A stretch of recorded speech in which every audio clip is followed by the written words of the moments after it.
Very good morning, students. I am your English teacher and today I will teach you English of class 6. So first of all, open your book, chapter number 4. Today we do part 2nd, and in part 2nd I am going to explain this poem. So chapter 4 is poem The School Boy. So let's start. I love to rise in a summer morn when the birds sing on every tree. The distant huntsman winds his horn and the skylark sings with me. Oh what sweet company.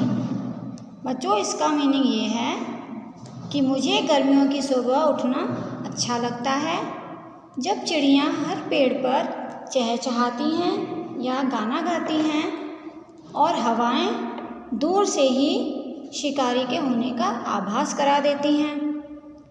और जितने भी birds हैं जो आसमान में उड़ती हैं वो सभी मेरे साथ गाती हैं, तो हम दोनों का साथ कितना अच्छा है।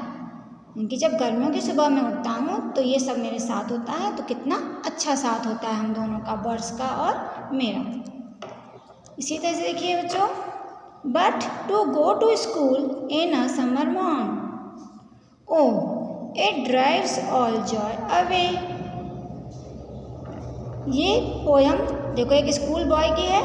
अब यहाँ पे ये बॉय कहता है कि जब गर्मियों की सुबह हम स्कूल जाते हैं तब स्कूल जाना हमारी सभी खुशियों को छीन लेता है। यानी कि स्कूल जाना अच्छा नहीं लगता बच्चों को, वो उठते हैं अरे अब स्कूल जाना होगा, सुबह जल्दी उठना होगा, तो ये सोचकर जब स्कूल जाते हैं तो उनकी सारी खुशियाँ छिन जाती हैं। Under a cruel eye outworn the little ones spend the day in singing and डिस्मे।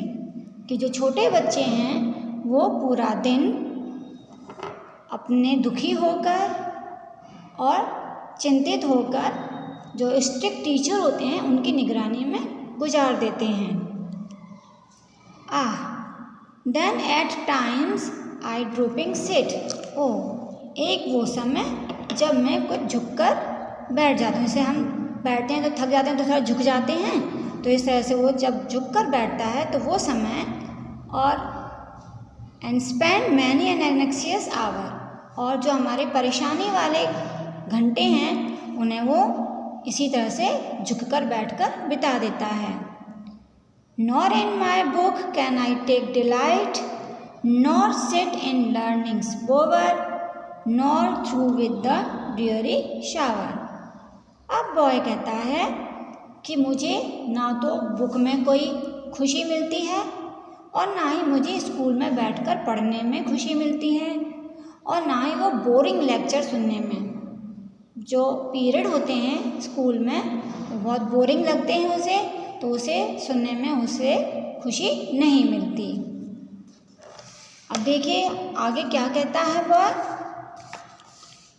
How can the bird that is born for joy sit in a cage and Singh.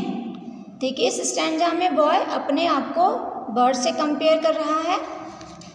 And how can a child when fears annoy but droop his tender wing and forget his youthful spring।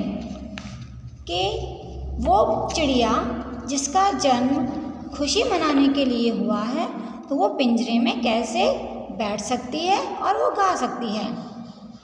क्योंकि देखिए cage में ये bird बैठी हुई है, तो जब इसका जन्म खुशी के लिए हुआ है तो ये पिंजरे में कैसे बैठ सकती है और कैसे गा सकती है।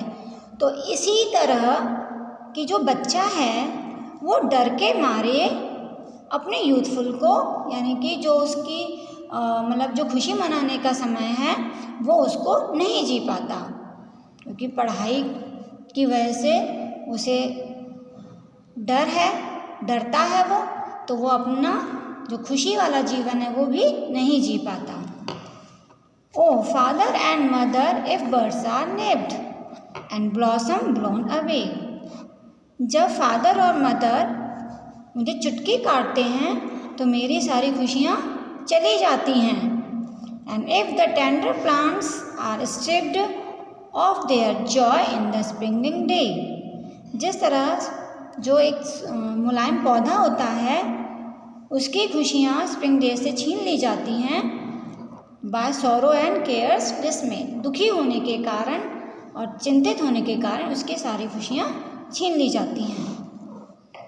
How shell the summer arise in joy, कि सुबह उठना उसे हम किस तरह से खुशी खुश बना सकते हैं जिससे हमें खुशी मिले। और द समर फ्रूट्स अपीयर, और जो समर फ्रूट होते हैं यानी कि जो गर्मियों के फल होते हैं वो कैसे आते हैं।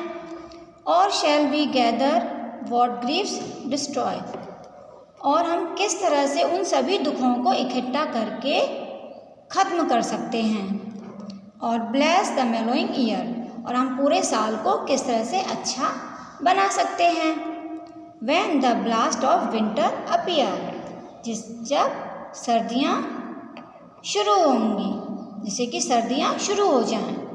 तो बच्चों ये आपकी पोयम थी द स्कूल बॉय। ये जो बॉय है वो अपने आप को बर्ड से कंपेयर कर रहा है। तो इस तरह से बच्चों ये पोयम थी जिसका मीनिंग मैंने अभी आपको बताया। So part second explanation is completed. In next videos we will do part third. So in part third we will discuss hard words and their communications. So thank you. Have a nice day.